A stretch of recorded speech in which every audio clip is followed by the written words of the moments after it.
Fala aí, pessoal, beleza? Você está no canal que tem o meu nome, Patrick Carriello. Até agora, a gente viu toda a parte de hardware do projeto Jarbs. Claro que vai ter manutenção e adição de várias coisas enquanto o projeto evolui, mas a partir desse vídeo, eu vou mostrar toda a parte de software e como o sistema funciona de forma integrada. Bora ver! No início, eu tinha pensado em fazer o Arduino mandar tudo para um servidor remoto, ou para uma plataforma de IoT, ou para um servidor meu próprio. Assim eu conseguiria acessar todo o sistema de qualquer lugar. Mas aí tinha dois pontos que eu não queria. Primeiro, depender da internet para que as coisas funcionassem. Então eu não queria que eu precisasse de internet para ver os dados, por exemplo. E dois, depender de uma plataforma de terceiros. Então eu não queria mandar para uma plataforma de IoT, uma outra coisa que eu teria que configurar e ficar dependendo daquilo funcionar de alguma forma, ou, por exemplo, ter alguma limitação ali no serviço, né? Principalmente quando é conta gratuita. Ou seja, eu queria fazer tudo 100% personalizável e com controle total. Então esse é o meu cenário. Ter todos os registros. Ou seja, eu não queria deixar passar nenhum log, nenhum registro de nenhum sensor. Não queria perder nenhum desses dados. Porque a minha ideia é gerar gráfico e pegar insights a partir desses dados. Sincronização de via única, ou seja, a sincronização que eu quero é do meu computador local para um servidor remoto. Nesse caso, eu não teria o problema, por exemplo, de geração de ID, né, de replicação, por exemplo, nos dois bancos. Né? Então eu teria que verificar se aquele registro já foi criado no outro ou não, se o ID está certo ou não, porque eu não estou gerando registros em dois sistemas diferentes, em duas bases diferentes. Eu estou gerando em uma apenas e mandando para outra. Envio do local para o remoto, que é pegar a minha base local, que não está na internet, e enviar para um servidor remoto. Então eu queria replicar todo o conteúdo do meu servidor local e mandar para um servidor na nuvem. Não precisa ser instantâneo, ou seja, eu não preciso que essa comunicação seja no momento exato em que o log foi criado, o registro foi lido, etc. Mas que isso fosse feito ao longo do tempo. Então, de tempo em tempo, ou o quão mais rápido fosse, melhor, mas não precisava ser imediato. Então, eu queria ter só a replicação feita. Por quê? Porque eu tenho um sistema de notificação e um sistema de troca de mensagens. E até de comando, né? Que é de outra forma. Então não precisava ser através do banco de dados. Bem, eu procurei bastante alguma solução para esse cenário, mas vou resumir para vocês. O próprio MySQL possui configurações de replicação de banco de dados, que ele faz de forma automática. Mas qual o problema dessa solução do MySQL? O que ele faz é puxar os dados do master, do banco de dados master. Ou seja, o banco de dados slave se conecta no master e puxa os dados para atualizar a base. E não o contrário, né? Não é o master que manda para o slave, é o contrário. O slave que puxa do master. Só qual é o problema? O meu master é o banco de dados local, ou seja, ele não está aberto para a internet. Então o slave que vai estar na nuvem não consegue se conectar nele. Eu teria que configurar a porta, configurar meu roteador, abrir isso para a internet para eu conseguir fazer o remoto conectar no banco de dados local. E eu não queria fazer isso, isso tornaria um pouco mais inseguro. Eu achei várias soluções de ferramentas que eram pagas, mas não tem condição de ficar bancando isso só por conveniência. Além disso, essas ferramentas são um canivete suíço, e eu precisava de uma funcionalidade apenas. Então não iria pagar um monte de coisa para usar apenas um recurso. Também achei ferramentas open source, mas sinceramente eu não consegui configurar e fazer funcionar nenhuma delas. Tentei acho que umas 3. Aí eu pensei, por que não fazer a minha própria solução? Aí surgiu esse projeto.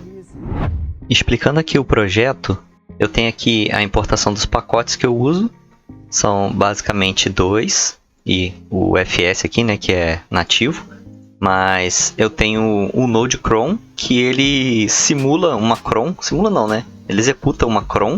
E o SyncMySQL. Esse .env está aqui para pegar as variáveis de ambiente, né? Que, na verdade aqui tem um exemplo, ó, se quiserem olhar, que são as configurações de banco de dados do master e do slave. Mas voltando aqui, eu tenho um arquivo que é esse tables.json, que é a lista de tabelas e IDs que eu quero sincronizar. Então eu listo aqui as tabelas que eu quero sincronizar do banco de dados. Aqui ele pega esses dados, então ele converte aqui, né? Ele pega lê esse arquivo para a gente acessar essas tabelas e fazer o script rodar. Bom, eu tenho a função sync, que é o que realmente roda, né, a sincronização, mas lá embaixo, depois da função sync, eu tenho uma outra função que é a de cron.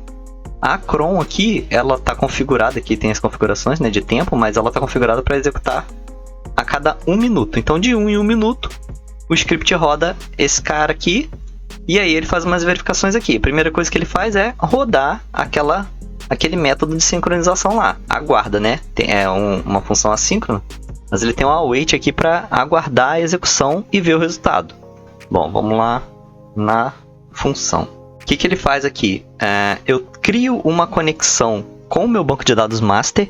Então aqui ele pega as variáveis de ambiente lá, né, do banco de dados master e do banco de dados slave. O que ele pega? Ele pega o host, o usuário e senha e qual o nome do banco que eu quero sincronizar. Mesma coisa para o slave. Qual é a questão aqui? O master é da onde ele vai pegar os dados e o slave é para onde ele vai jogar esses dados. Então ele vai sincronizar dessa master para o slave. Aqui eu crio uma variável para salvar a lista de tabelas e IDs. Vou atualizando essa variável aqui para depois salvar ela aqui no tables.json. Aqui embaixo eu rodo um for. O que ele faz? Ele vai em cada tabela ali do JSON e roda as consultas a cada tabela daquela com os IDs informados. Então o que ele faz aqui? Ele pega o ID, esse ID é o último ID sincronizado. Então, tipo assim, o que tiver aqui foi a última coisa que ele salvou no banco. Então esse ID aqui é o último. Ele pega sempre depois desse ID, o próximo. Então o que ele faz aqui, ó, no SQL? Ele filtra todos os registros daquela tabela que está ali da primeira da lista, né? Eu estou iterando aqui em todas. Então ele está na primeira, onde o ID é maior do que aquele que ele pegou. Ou seja, todos os que estão depois desse ID, que são os novos IDs, os novos registros para salvar, mandar para o slave. Aqui eu pego o resultado da query, né? O que deu aqui. Se teve algum, então aqui ele verifica, teve algum novo registro? Ou seja, é maior do que 1, maior do que 0, né? Teve, então eu rodo a sincronização. O que ele faz? Ele vai em cada linha das que tem novas, para cada linha ele executa uma query. Eu sei que isso aqui não está otimizado, né? Mas como roda de pouco em pouco tempo, pega pouco registro, então roda tranquilamente. Ele aumenta o ID, porque como esse ID aqui que está no banco ele é sequencial, ele é autoincremental, então ele só aumenta aqui mais um, que é o próximo. Aqui ele pega o registro, aquela linha específica, a próxima, né, a primeira no caso da lista, e ele vai indo de linha em linha aqui. Então ele pega todos os registros, linha por linha. Eu crio aqui duas variáveis que são para eu montar as queries. Uma é a lista de campos que tem na tabela e a outra a lista de valores. Então para cada registro eu vou em todas as colunas e pego todos os valores. E aí eu monto a query aqui embaixo. Para cada campo eu vou montando essa string. Então ele vai e adiciona em cada variável dessa, ó, na lista de campos, ele bota o campo, se eu já tenho aqui alguma coisa, ele bota uma vírgulazinha, porque eu tenho que separar os campos por vírgula. E dos valores a mesma coisa. A diferença é que no caso dos valores eu verifico se é um número, porque se não for número, eu adiciono aspas simples para adicionar na consulta, na query. Se for número, não preciso de aspas, então ele adiciona só o valor. E aí eu monto aqui, olha, o insert com a lista de campos com a lista de valores. E dou um insert no banco.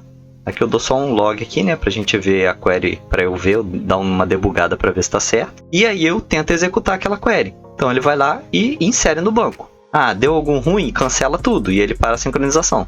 Ou seja, que aí eu não tenho problema, ou melhor, se eu tiver algum problema, na próxima ele vai pegar esse registro de novo. Não vou falhar, né? Eu não vou pular nenhum registro. E aí ele não executa. Mas se deu bom, ele segue para a próxima. E aí aqui, o que ele faz? Lá aquele JSON lá, ele atualiza. Ele pega aquela tabela e vê o último ID o número do último ID atualizado, porque ele deu um ID mais ali em cima, então ele foi incrementando essa variável aqui. Beleza, eu já tenho a primeira tabela aqui atualizada. E aí depois ele segue para as próximas, aí vai de todas as tabelas, faz exatamente a mesma coisa. Vai na próxima tabela, pega pega o registro, pega todos os campos daquele registro, depois pega todos os valores, cria aqui os insert, e enfim, e aí roda toda vez. Qual é a vantagem disso daqui? Não importa qual é o formato da tabela. Eu não preciso saber aqui quais são os campos que tem, qual o formato dos campos. Ele não vê nada disso. Ele só vai pelo nome da tabela e já pega a lista de campos e a lista de valores. Eu não fico preso aqui a um formato específico. Então eu posso inserir qualquer tabela aqui que ele vai sincronizar. A única ressalva aqui, o único problema que tem, é que o ID da tabela ele tem que ser incremental, autoincremental, porque ele tem que ser um valor numérico. Esse é o único problema, mas aqui dá para melhorar depois. Para o meu caso aqui funciona porque no meu caso é bem simples. E aí beleza, terminou aqui de rodar tudo, essa função retorna que foi sincronizado, se foi true ou false, né? Porque aqui, ó, se deu erro, ele retorna como false. Ou seja, não sincronizou. Deu certo, sincronizou, retorna true. E retorna as tabelas. O JSON aqui atualizado. Beleza, então quando chega aqui, ó, eu pego o resultado da sincronização, ele espera, terminou, ele volta aqui. Qual o resultado? Primeira coisa, foi sincronizado, esse synchronize que tá true ou falso, né? Tá como falso, deu algum problema. Aí ele não sincroniza nada, eu nem botei erro aqui nenhum, tá? Porque ele simplesmente vai rodar de novo daqui a um minuto, vai continuar e vai pegar corretamente. Mas beleza, eu poderia botar um debug aqui, né, e tal. Mas ok. Aqui, se deu certo, ou seja, terminou a sincronização, deu tudo certo, o que ele faz? Ele pega essa variável aqui de tabela, né, o JSON aqui com as tabelas e IDs, dá um stringify, porque eu tenho que converter isso aqui para eu poder salvar novamente. Então o que ele faz? Ele atualiza esse arquivo aqui, ó, o tables. Como que ele atualiza? Ele bota novamente aqui os IDs, o nome das tabelas, com os IDs novos, os mais atuais, os últimos IDs. Porque quando rodar novamente, ele vai pegar esse ID e vida esse para o próximo e fazer as consultas e sincronizar de novo. Beleza. Então ele vai, salvou, fica de boa. Deu erro ao salvar esse arquivo, ele só loga aqui para eu saber que deu algum problema. Mas de qualquer jeito, como não salvou, na próxima vez ele vai pegar a última versão e vai seguir daquela, então ele vai sincronizar novamente. E, enfim, é isso. É bem básico.